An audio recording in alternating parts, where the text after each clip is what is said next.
안녕하십니까. 혼란한 정치 시사 이슈를 게스트와 진행자의 혼을 담아서 술술 풀어보는 송국근의 혼술타임.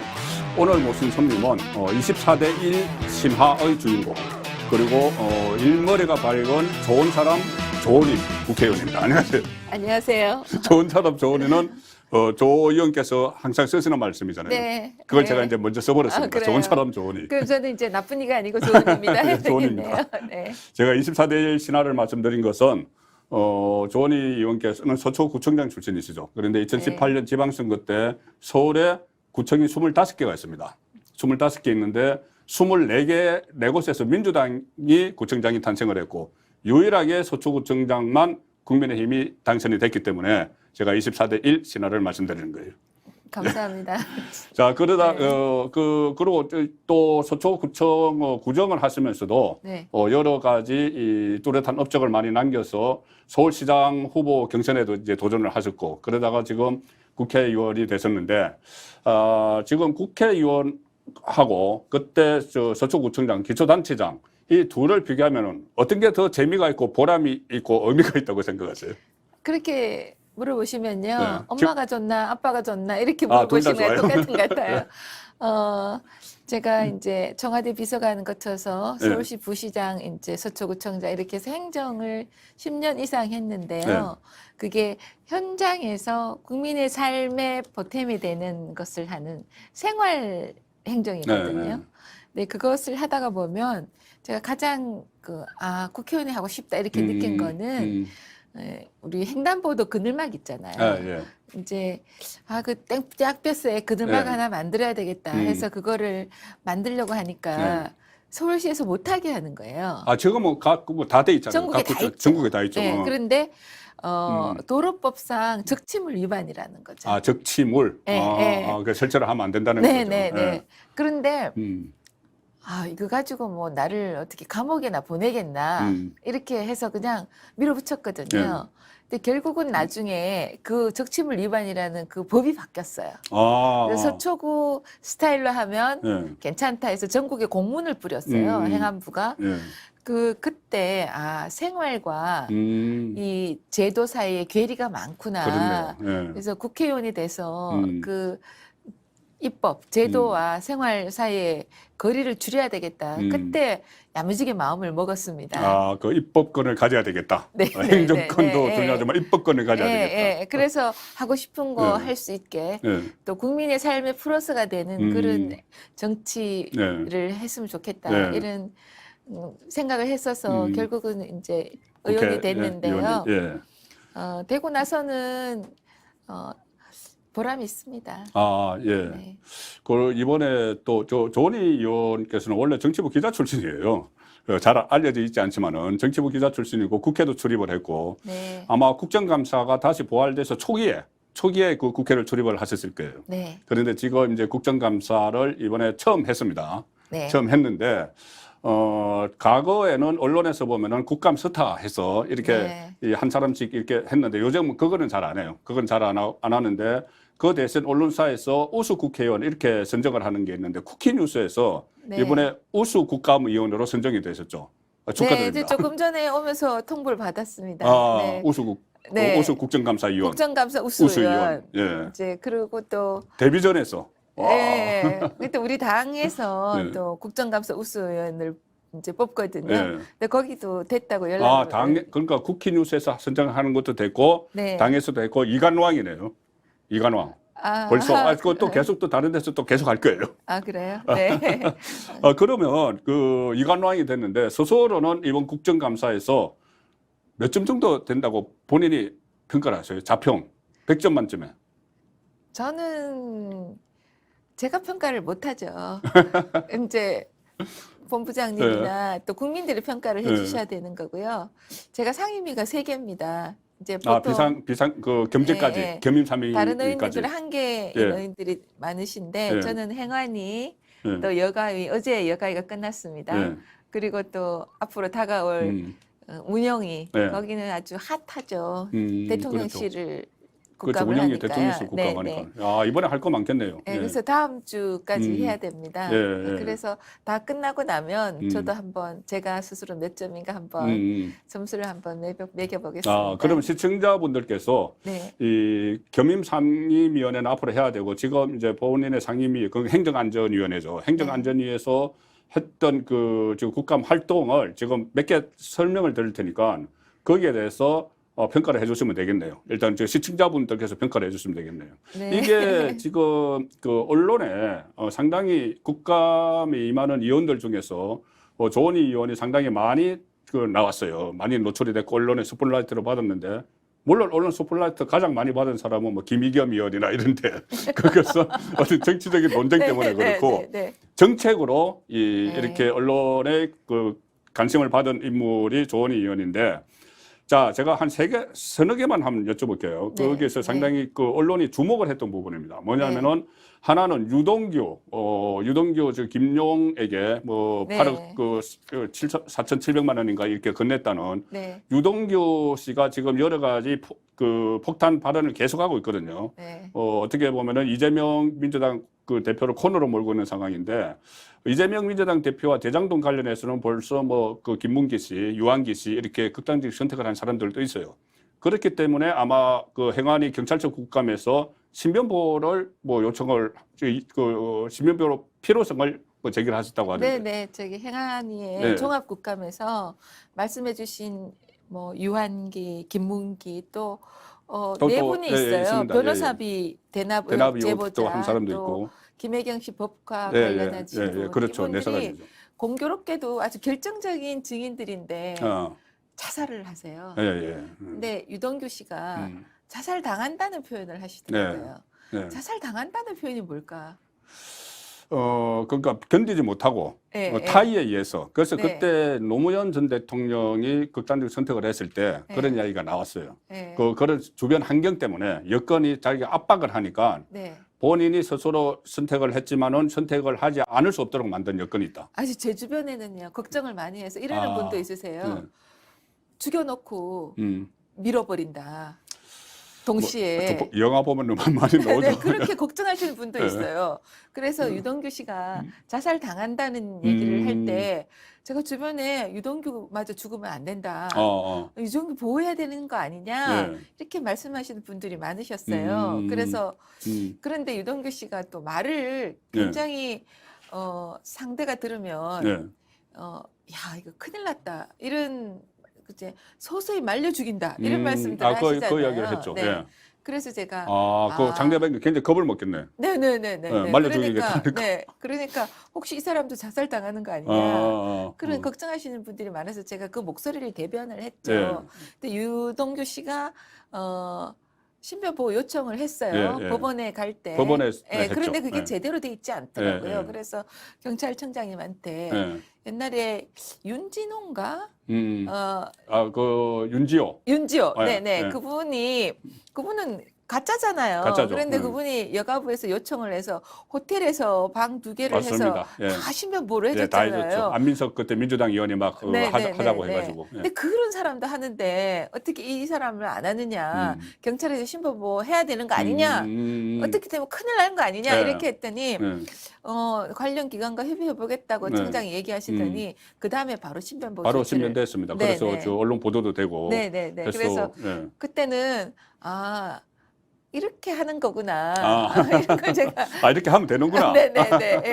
국회의원이 상임이나 국감 때 중요한 문제를 지적을 하면 현실화되는구나 이거를 제가 느꼈습니다. 아무거나 지적하면 현실화되는 게 아니고 꼭 필요한 부분을 지적을 하면은 경찰에서도 맞다 우리가 생각을 하지 못했다 해야지 현실화되는 거죠.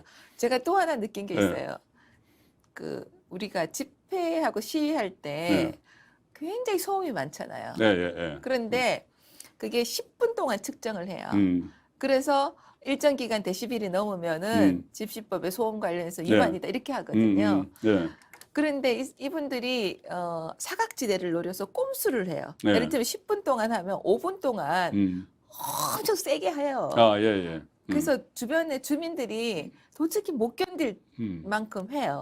그러다가 나머지 5분이 쉬어요. 그러면 평균을 내면 법 안에 들어와 있는 거예요. 근데 그 부분 그리고 또 집회할 때 네. 보면은 그 이제 보수 집회 예, 또 진보 집회가 예. 막 같이 하면서 막 깽관이 뭐 지금 강화문 그렇습니다. 네 예. 그런 소리를 내잖아요.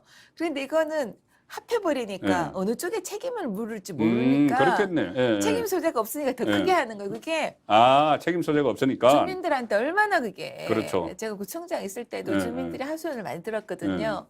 그래서 그 문제를 지적을 했더니 오늘부터 경찰청에서 그 관련 그것도 바로 개정 현실화. 관련 여론조사를 하더라고요. 개정하겠다고 그러더라고요. 예. 그래서 그러니까 필요한 거를 지적을 하니까 그렇게 하는 거니까요. 그랬을까요? 네.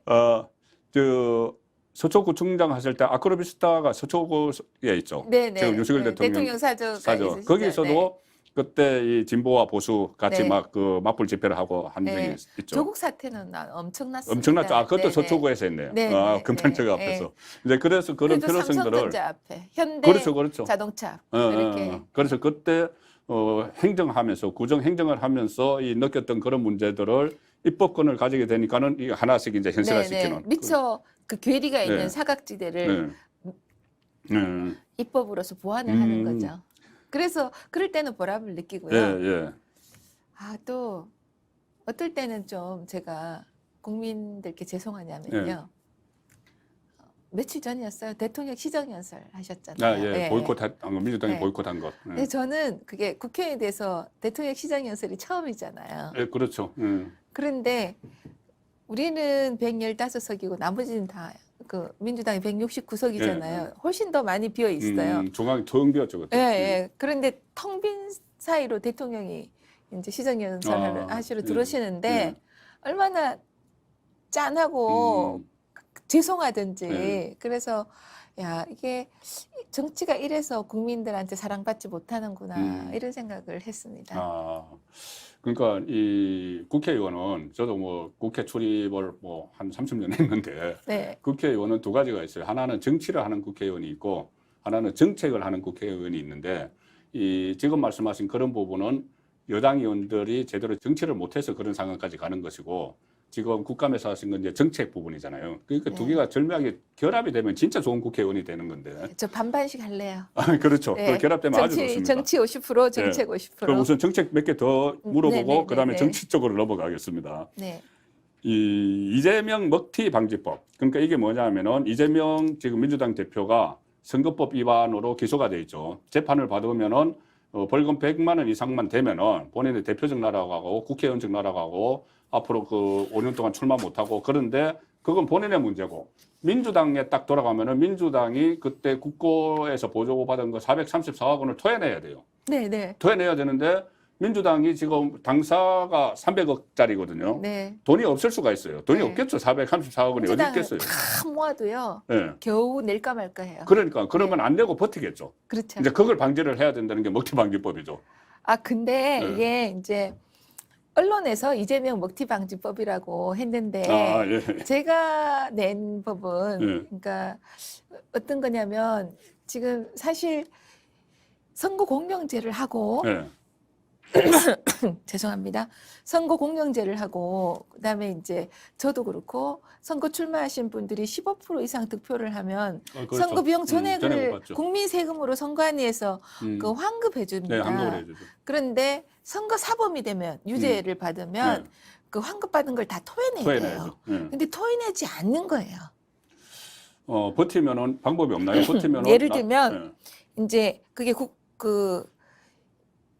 이때까지 71명이 토해내지 않는 게 191억 원이에요. 그러니까 선거에 쓴 비용을 본인이 네. 15% 이상 득표를 해서 네. 전액 환급 받고 10% 이상 득표면은 50% 환급 받고 네. 환급 받았는데 본인이 선거법으로 그 유죄를 선거가 받으면 네. 무효가 됐는데 그러면 토해내야 되는데 안 토해내고 토해내지 않은 버티는 게 분들이 이런 한 계세요. 명. 네. 이런 한 명에 얼마라고요? 191억. 예를 그 들면 국민 광노현. 세금이잖아요. 네네.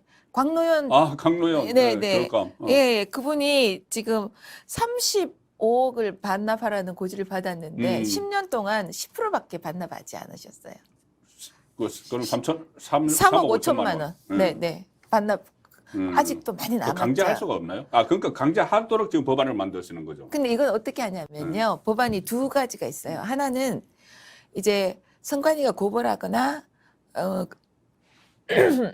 선관위가 고발하거나 검찰에서 이제 유죄가 검찰에서 수사를 하고 있거나 이렇게 네. 될 경우에는 선관위에서 6개월 동안 선거법은 6개월이 이제 조사하니까요. 공소시효가 6개월이니까 6개월 동안 환급을 해주지 않는 거예요. 아. 그래서 유죄가 되면 그 환급을 안 해주고 네. 무죄면 환급을 해주는 네. 거예요. 그게 하나가 있고 그다음에 정당의 경우에는 음. 정당이 예를 들면 400몇 억 같은 거는 네. 안 낼 확률이 높잖아요. 안 되겠죠. 네. 그럴 거면 선관위에서 정당 후원금을 주잖아요. 예, 예. 아. 그거를 네. 거기에서 상계하고 주자는 법안이에요. 네. 그러니까 이제 이걸 가지고 마침 이재명 대표가 선거법이 걸려 있으니까 이제 언론에서 이재명 방지법이라고 한 거죠. 먹튀 방지법. 근데 사실은 이재명 대표도 유죄를 받으면 네. 434억 원을 민주당에서 내야 되는데 안 낼 경우에는 선관위에서 정당 보조금을 거기서 상계하고 줄 수가 있죠. 민주당이 반대하겠는데 이거 법안이 그 네. 통과를 돼야 되는데 근데 이게 민주당이 뭐 그러면은 선거 사범한테도 국민 네. 세금으로 그걸 다 그 환급해 줘야 되나요? 그렇죠. 그건 그거 아니잖아요. 아니죠. 네. 그러니까 뭐 법안은 맞는데 법안은 네. 정당한데 그걸 민주당에서 받아들이지 않을 것 그러면 같고. 안 받아들이면 민주당 스스로 자기들이 유죄라는 걸 인정하는 그렇게 거죠. 되는 거죠. 우리 유죄라는 죄인입니다. 예, 예. 그러니까 우리 돈 안 내요. 네. 돈 안 내고 싶으니까 이 법안 안 해요. 저 이런 생각도 드네요. 만약에 434억 원을 그 토해내야 된다. 근데 민주당이 토해내기 싫다. 그러면은 민주당을 해산시켜 버리는 거예요. 해산시키고 따로 나가서 정당을 하는 거예요. 그럼 민주당이 그럼 기존 국고보조금- 재산은 어떻게 해요? 아, 그렇네요. 예, 어쨌든 그거는 뭐 여담이었고. 네네네. 그리고 또 하나 좀 살펴볼 그래서 것이. 이것 때문에요. 예. 행안위가 난리가 났습니다. 이 먹튀방지법 때문에 네, 민주당에서 뭐 예, 발끈했겠네요. 그래가지고 정회를 정해도 되고. 두 번이나 했습니다. 오전에 정회, 오후에 정회 이거 가지고. 예, 그래서 갑자기 행안에 제가 문제적 인물이 나타난 거예요. 그렇게 돼버렸어요. 경제대상 1호, 민주당 네. 경제대상 1호. 그래서 민주당에서 예. 조은이 좀 누구를 때려달라고 이렇게 부탁한대요. 이거는 정책이기도 하고 정치이기도 하네요, 정말. 이 법안은. 그렇죠. 네. 그럼 정책적으로 하나 또 네. 살펴볼게요. 한 두 개만 더 살펴볼 텐데 하나는 결식 아동 급식비 이 실태 이게 모성 정치인이라서 이런 문제점을 발견을 한 것 같아요. 결식 아동들에게 급식비를 주는데 너무 그 돈이 부족해서 실제로 뭐 제대로 된 식사를 하지 못하기 때문에 그래서 좀 올려줘야 된다는 그 법안 같은데. 예. 근데 이게 지자체별로 조금씩 다르지 않나요? 법안이 아니고 이거는 이제 제가 질의를 해서 바꾼 건데요. 예. 어떤 거냐면 이제 물가가 너무 올랐어요. 네. 그런데 이제 4개 광역단체에서는 결식아동비를 8,000원을 점심값을 줘요. 점심값 8,000원. 네. 근데 다른 지자체는 7,000원을 줘요. 그것도 근데 차이가 제가 있구나. 그 지자체별로 이제 소비자원에 조사한 걸 보니까 7,000원으로는 비빔밥, 김치찌개도 못 먹어요. 요즘 그렇죠. 네. 예. 오히려 물가가 너무 많이 올라서 예. 이제 저 많은 따님입니다, 전부 다. 예, 라면하고 김밥을 먹든가 뭐 이런 거 짜장면도 못 먹어요. 한참 클 나이에. 네네. 예. 그러니까 전 너무 안타깝더라고요. 그래서 제가 국감 가는 제가 행안위 2반이거든요. 예. 그러면 충북 가서 도지사님한테 7,000원 가지고 김치찌개 못 먹는다 하니까 8,000원을 올리겠다 그러시고. 김영환 도지사. 네네. 저하고 잘 압니다. 그러세요?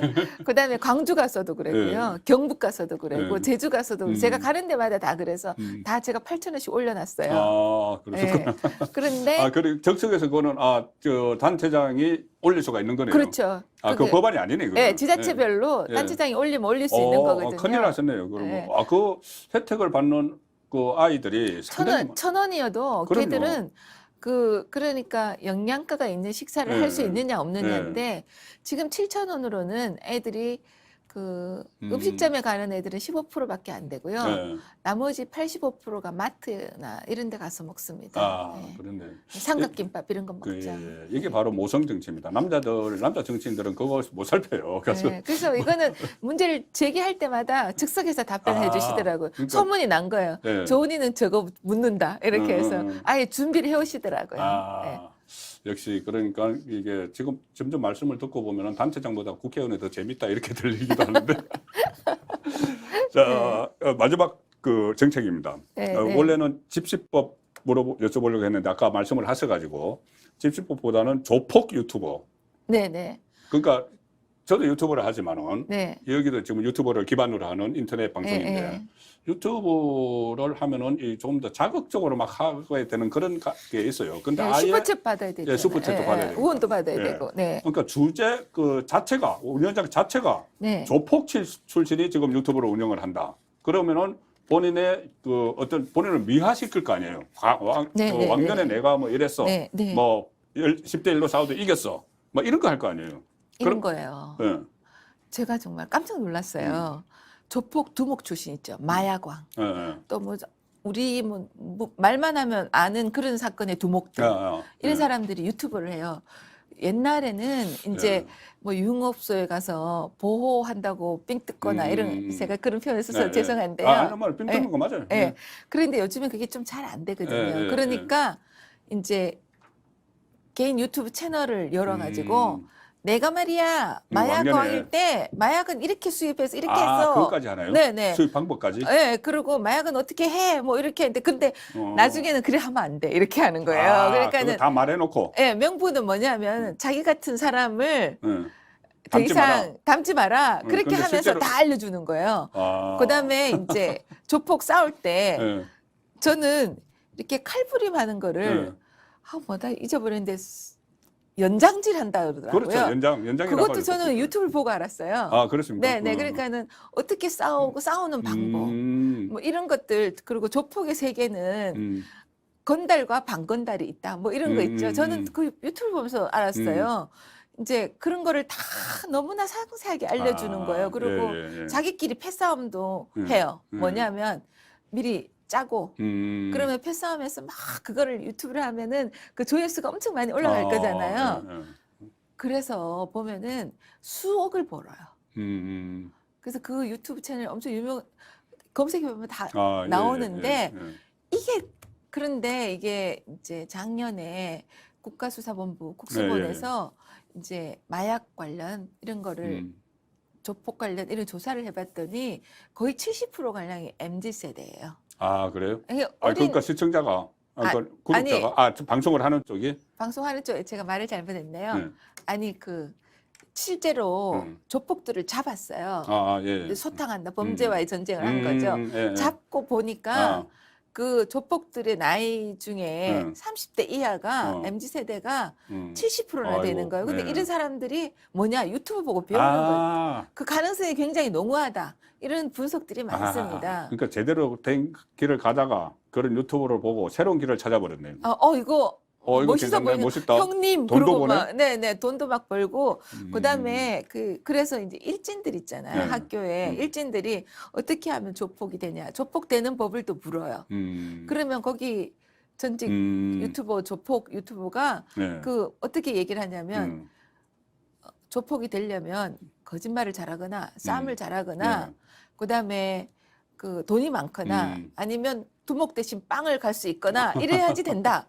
이렇게 조폭되는 법도 가르쳐 주는 거예요. 그럼 이것을 지금 그래서 이거를 전수조사를 해서 전수조사를 이거를 해서 못하게 해라. 방법을 찾아내라. 찾아내라. 찾아야 돼요. 이게 그러니까 유튜브가 구글을 통해서 하는 거라서 좀 어떤 제한은 있을 텐데 네, 근데 방법을 찾아내야죠. 경찰청에서 방법을 찾아내라. 그러니까 경찰청장이 찾아내겠다.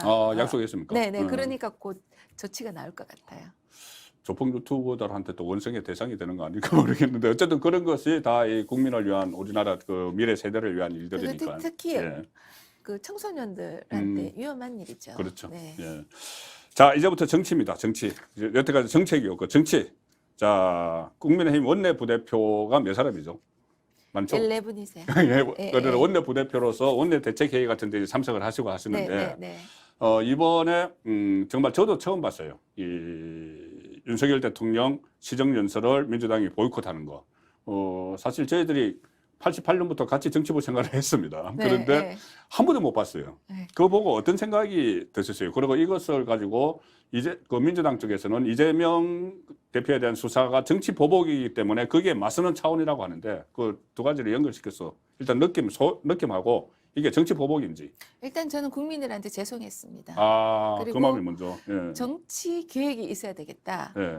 왜냐하면 첫 번째 제가 말씀드리는 거는 지금 양당 체제가 예. 너무 부딪히고 있으니까 그리고 그 이재명 대표가 야당의 대표니까 제가 야당 의원들 따로 만나서 좀 물어보면요. 예. 아니 어떻게 지금 범죄 의혹을 받고 있고 가장 최측근이 지금 구속됐고 예. 그다음에 출국 정지를 당했고 그다음에 지금 유동규 씨가 그러니까, 말하는 예. 거 보면 지금 이만저만 게 아닌데 예. 어떻게 그런 사람을 비호할 수 있느냐 예. 이렇게 제가 물어봤단 말이죠. 물어보니까 자기도 고민이래요. 근데 그 고민인데 그 분위기에 쓸려가지 않을 수 없는 것이 공천권. 공천.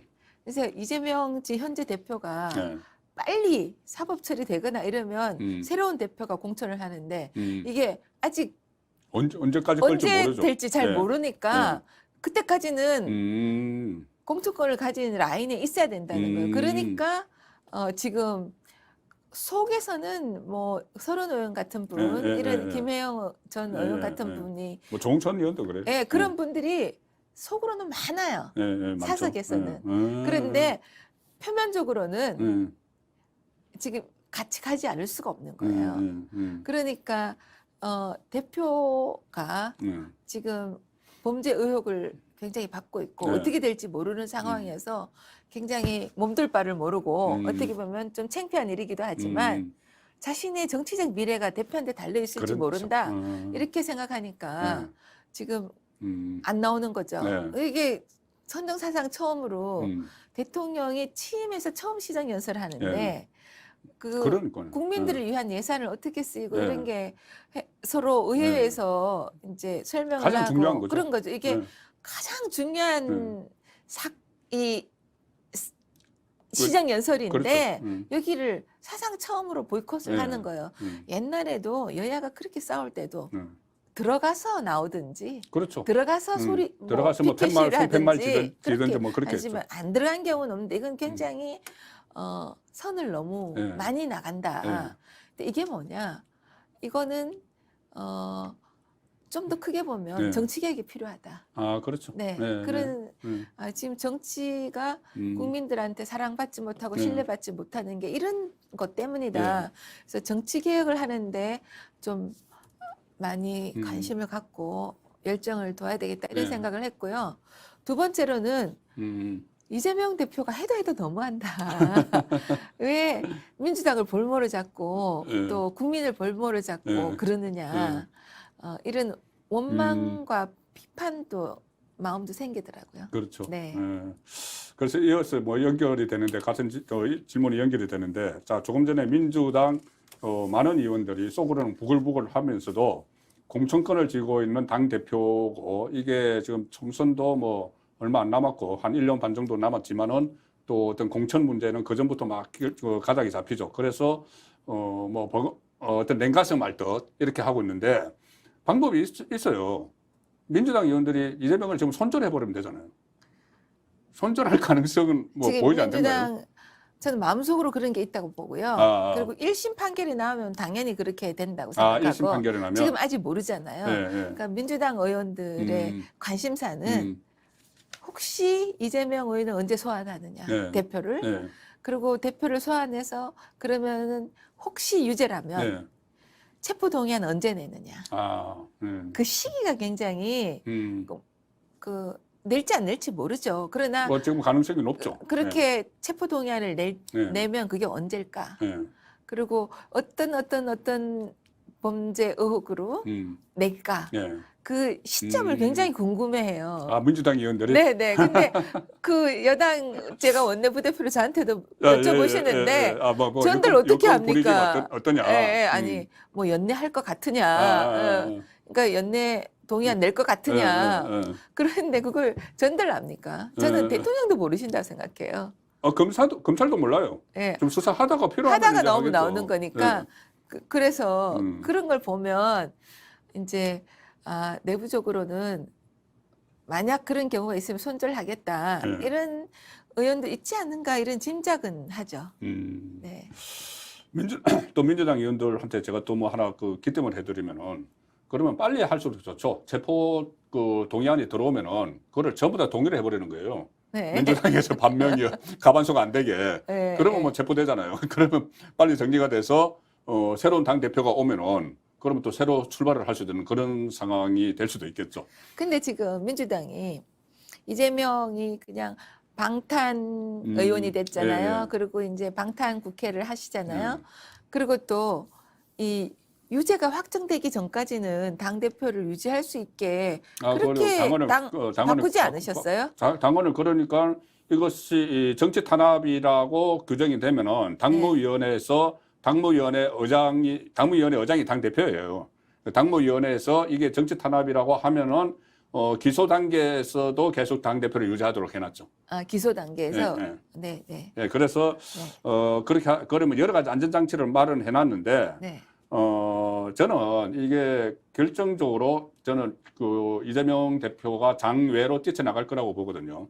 장외로 뛰쳐나가서 아마 탄핵 이야기를 할 거예요. 이게 뭐 강제 수사에 본격적으로 돌입을 했을 때, 뭐 소환을 한다든가 막 했을 때, 그렇게 되면은 이게 아마 장외로 오면은 탄핵 이야기가 나올 텐데, 지금 오늘 토요일인데 토요일마다 강화문에는 보수단체 집회도 있지만은 윤석열 퇴진, 김건희 특검 집회가 열리고 있거든요. 그런데 거기에 민주당 현역 의원들이 나가기 시작했어요. 지난주부터. 근데 많이 안 나가시잖아요. 4명, 5명 나갔죠. 네, 근데 근데 이게 더 늘어날 거예요, 계속. 김남국 고민정 의원도 안 가셨잖아요.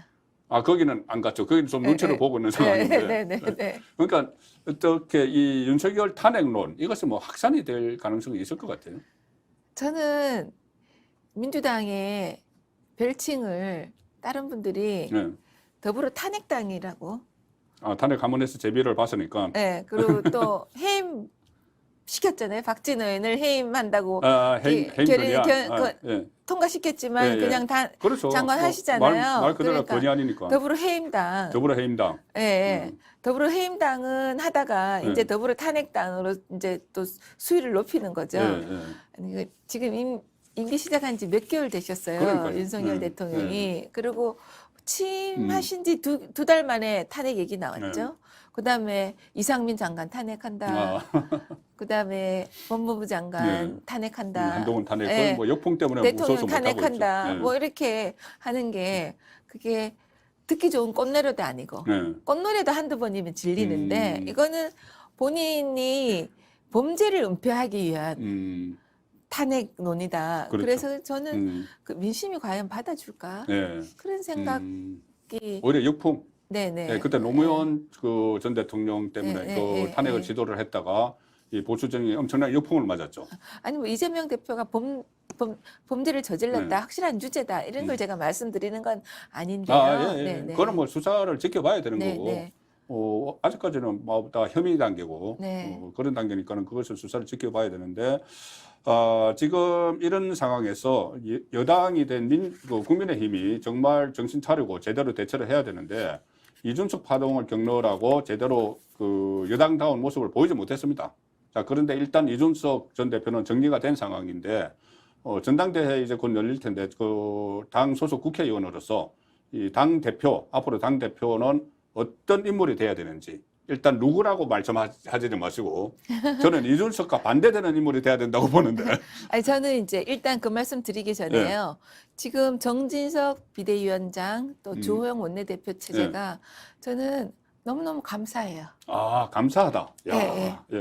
왜냐하면 누구에게 감사? 네. 누구에게 이런 감사? 체제를 만들어진 상황. 현재 상황이. 왜냐하면 이제 주호영 원내대표 보면 굉장히 노련하시거든요. 그렇죠. 경륜 오선의 있고. 국회의원. 그러니까 당이 급격히 안정이 돼요. 좀 지금 그렇게 되는 것 같아요. 그리고 또 비대위원장하고 호흡이 잘 맞으셔서 옛날에는 참고로 원내 수석 부대표입니다. 아니, 주호영 원내대표고. 수석은 아니고 원내 부대표. 근데 이게 옛날 같으면 다 대표 리스크가 있었잖아요. 그렇죠. 예, 그리고 대표 엄청났죠. 리스크, 그러니까는 지도부 리스크 예, 지도부 때문에 리스크죠. 우리 초선들이 아무리 열심히 하려 해도 그런 분위기가 안 만들어지는데. 뭐 배현진 최고위원하고 대표가 뭐 악수 패싱하고 막 이런 모습을 보이는 거. 그런데 지금 그런 게 전혀 없고 네.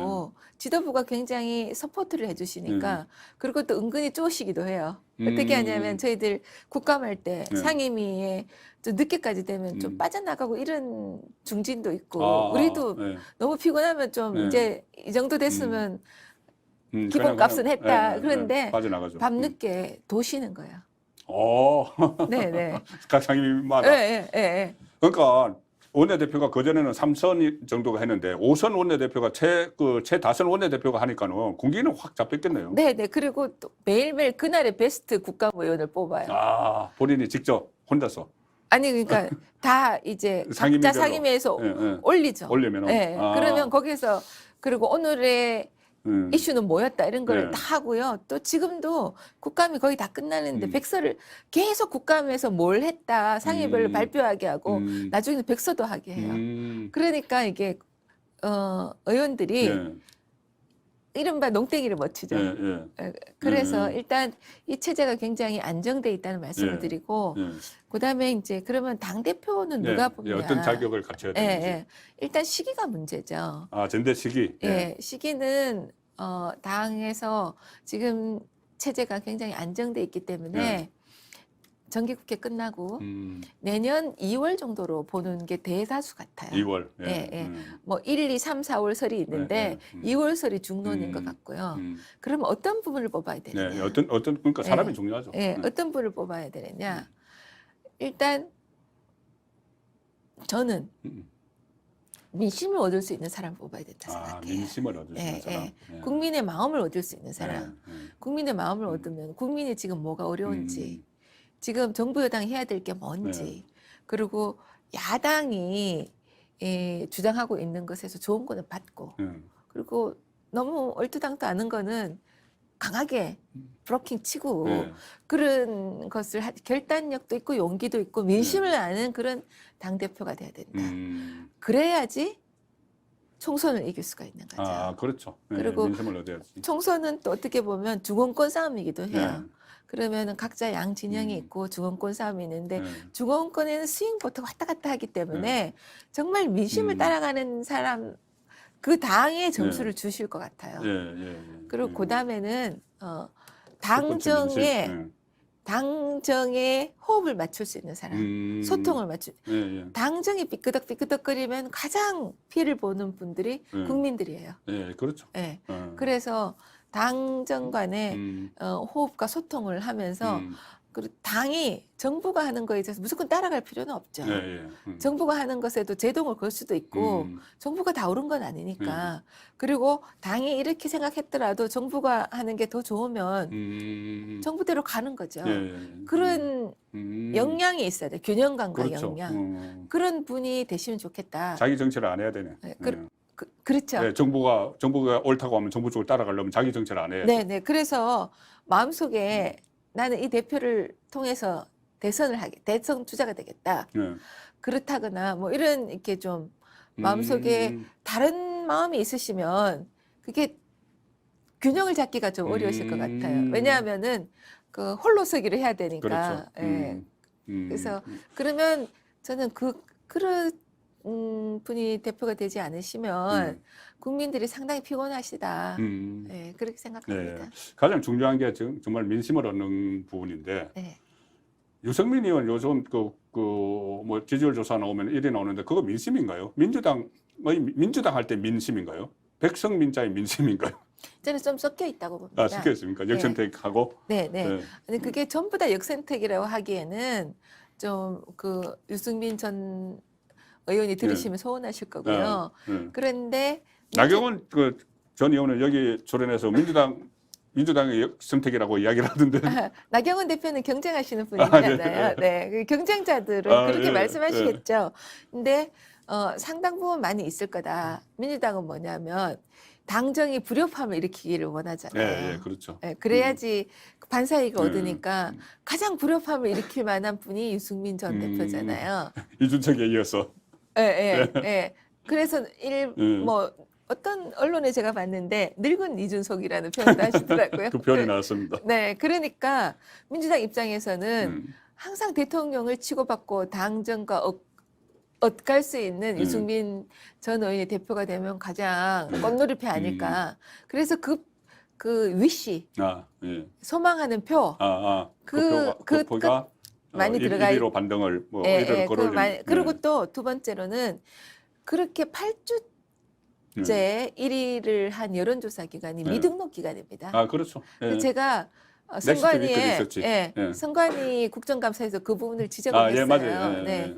그러기 때문에 그거는 등록 업체에서 제대로 하면 그런 결과는 안 나오지 않을까. 그렇죠. 그런 생각합니다. 예.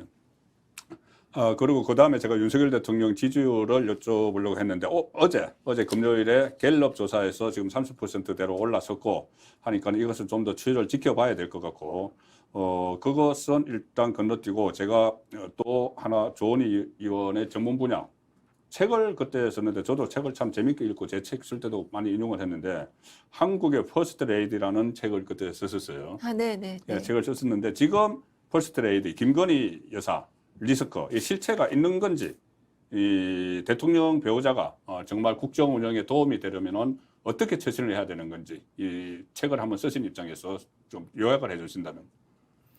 제가 이렇게 좀 말씀을 드릴게요. 추미애 전 장관 계시잖아요. 예. 그분이 본인이 당권을 잡으려다가 김경수를 잡고 아. 윤석열 검찰총장을 잡으려다가 문재인 대통령을 잡아서 만들었죠. 5년 만에 정권 교체 됐죠. 그다음에 고민정 의원이 김건희 여사 잡으려다가 누구 잡았어요? 김정숙 전 김정숙 여사를 잡았잖아요. 그렇죠. 그런 것처럼 그 해외 여행 가는 거 버킷리스트. 네. 그래서 이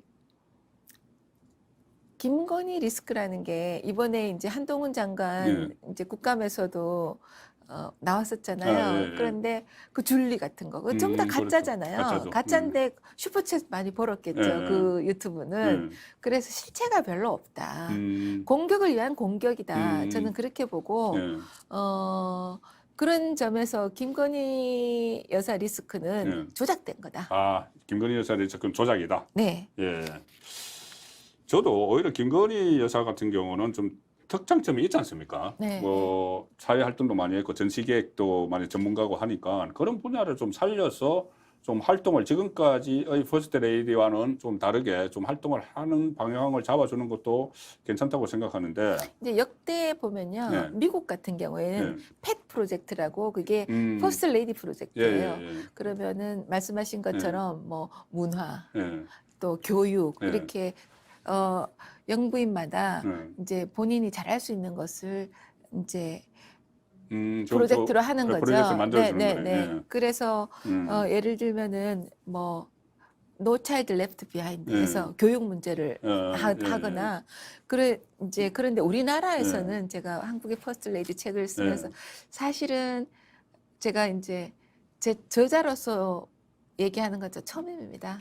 저는 이제 이런 얘기를 잘 안 하거든요. 근데 그 보면 한국에는 퍼스트 레이디의 역할을 굉장히 애매하게 해놨어요. 이때면은 퍼스트 레이디의 역할은 있는데 해야 되는 역할은 있는데 역할을 할 수 있는 여건을 안 만들어주고 뭘 하면 하는 대로 안 하면 안 하는 대로 그러니까는 동네 북이 되는 거죠. 그런데 한국에도 퍼스트 레이디들이 제대로 역할을 할 수 있게 그래서 우리의 국격을 높이고 그럴 수 있게 제도적 장치가 있어야 된다. 이런 게 제가 그 책을 쓴 목적입니다. 서문에도 그걸 써놨고요. 아직도 만들어지진 않았죠. 제도적 장치가. 그래서 김건희 여사님 같은 경우에는 젊으시고 문화의 조예가 깊으시고 그리고 어디 외국 정상들하고 해도 문화적 소양이 뒤떨어지지 않고 그러니까 이제 영부인의 펫 프로젝트가 문화 프로젝트가 되면 좋겠다. 저는 그런 생각을 합니다만 지금 이제 야당이 뭘 하면 이제 김건희 여사님 같고 결혼하기 전에 일 같고 그러니까요. 또 하니까 지금 이제 소나기가 내리고 있는 상황이죠. 소나기가 내리고 예. 있다. 이것만 피해가면 이제 본인의 역할을 좀. 소나기는 장마가 아니에요. 그렇죠. 소나기는 금방 이거 지나가면 끝이잖아요. 이제 본인의 네, 역할을 네. 찾을 수 있다. 네. 저는 뭐 얼핏 생각해도 가령 예를 들어서 이효호 여사 같은 경우는 김대중 대통령과 정치적 동지로서의 퍼스트 레이디, 그리고 그 YS 손명순 여사 같은 경우는 그러니까 내조형, 현모양처형. 손명순 여사 같은 경우에는 정말 YS가 집에 손님들을 초대를 많이 해서 네. 그 음식을 하시느라고 고생 많이 하셨죠. 저도 많이 가봤습니다. 네, 네. 그리고 그 이명박 전 대통령 그 영부인이 누구셨죠? 그 한식 세계화. 네, 네. 뭐 이런 또 나름대로 이렇게 그 통로를 어떻게 개척을 해 나갔는데 그냥 그 이름만 딱 말씀해 주시죠. 역대 퍼스트 레이디 중에서 한국 현실에 가장 적합한 모델은 누구다? 답변 안 하셔도 되고. 네. 알겠습니다. 다 각기 네. 역할을 잘 하셨기 때문에요. 네. 제가 누구는 잘했고 누구는 못했고 하기 어렵고 다만 김종숙 여사님은 네.